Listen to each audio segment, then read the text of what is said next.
Start out. The headline over at HartmanReport.com today is titled, Americans' Cartoon Vision of Authoritarianism Causes Us to Miss It. And, you know, authoritarianism is, broadly speaking, when you have people with power who basically trample on the rights of other people. I mean, you know, they use their authority to lord over others. And at least three groups of Americans, and you know, clearly we can identify others. In fact, one of the groups that I completely missed putting into my article, and I frankly should have, is Native Americans. But there have been multiple groups throughout American history who have been the victims of authoritarianism. Obviously, African Americans, they were the victims in extremis in slavery right up until the 1860s, and then Jim Crow right up until the 1970s or the 1960s. And to this day, African Americans continue to be victims of authoritarianism. Women were the victims of authoritarianism. Women did not receive the right to vote in the United States until 1920. Women did not receive the right to or gain or seize the right, perhaps I should say, because this was not done without a hell of a lot of work on the part of women. Same with African Americans getting rights. But that women didn't get the right, you know, they got the right to vote in 1920. They didn't get the right to have a checking account in their own names until 1973. They didn't get the right to use birth control in the privacy of their own homes until 1972. They didn't get the right to an abortion until 1973. And of course, now both the Supreme Court, Clarence Thomas is to be believed, and, you know, Republicans broadly want to remove all of those rights from women and push them back into the kitchen and the bedroom, which is where, you know, good, white, straight Republican men think women should be. And of course, you've got, you know, the queer community, the LGBTQ community, who have been victims of authoritarianism forever, suffering murderous violence, suffering open discrimination in the workplace and in social venues.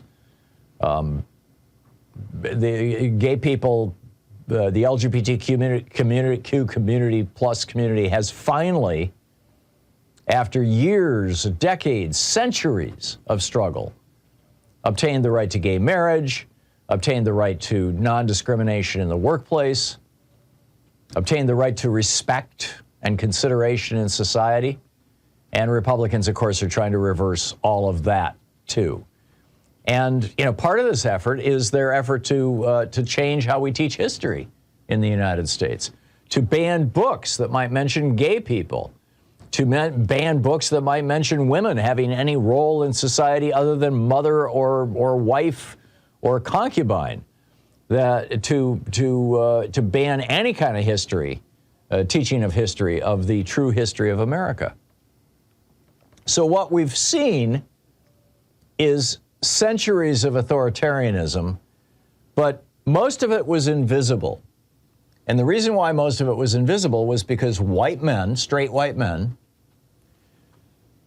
controlled the politics of America. There has never been a time in American history when Congress wasn't dominated by straight white men, not just federally, but in every state in the Union, with the single exception of the year 1868 in South Carolina, when black men took the majority in South Carolina for 2 years. That was it. But other than that, there's never been a year when straight white men weren't basically in charge. Yes, we had a black president for 8 years, but that's the White House. I'm talking about legislative bodies, number one. Number two, straight white men have controlled our media forever. Excuse me. And those straight white men have portrayed the situation in America as just wonderful. It's all beaver to cleaver, don't you know? Mom is in the kitchen getting ready for dad to come home so she can serve him dinner. And the kid, you know, and everybody is white, everybody is straight, everybody is, you know, happy. But this was an incredibly authoritarian America in the 1950s and 60s and 70s and early 80s in these TV programs and movies that I'm talking about. So And then on top of that, of course, the entire workplace was dominated by straight white men who felt free to discriminate against, as they chose, against people of color, against women, against gay people, and lesbians and trans people.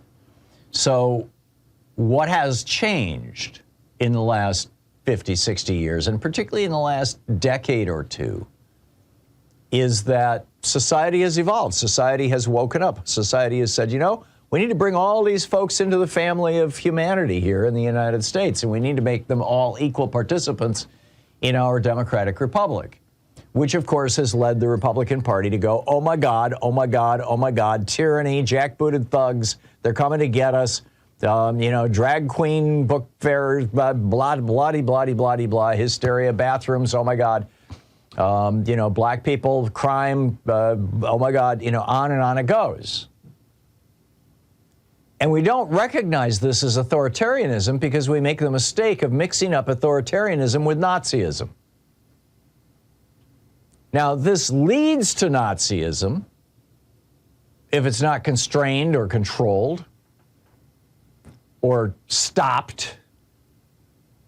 But it's not Nazism. And so a lot of Americans are just like, oh, especially white, straight, male Americans are like, oh, what's the big deal?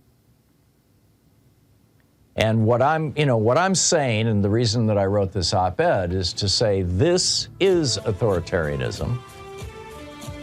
This rigging of elections, this dark money has now spent $1 billion just on Republican Senate races, according to the Washington Post, in this election cycle. $1 billion. This is why you're seeing the polls change. And that's authoritarianism, too. This is the Thom Hartmann Program. Are you getting this? Are you seeing this? Do you think your friends and neighbors understand what's going on? We'll be right back.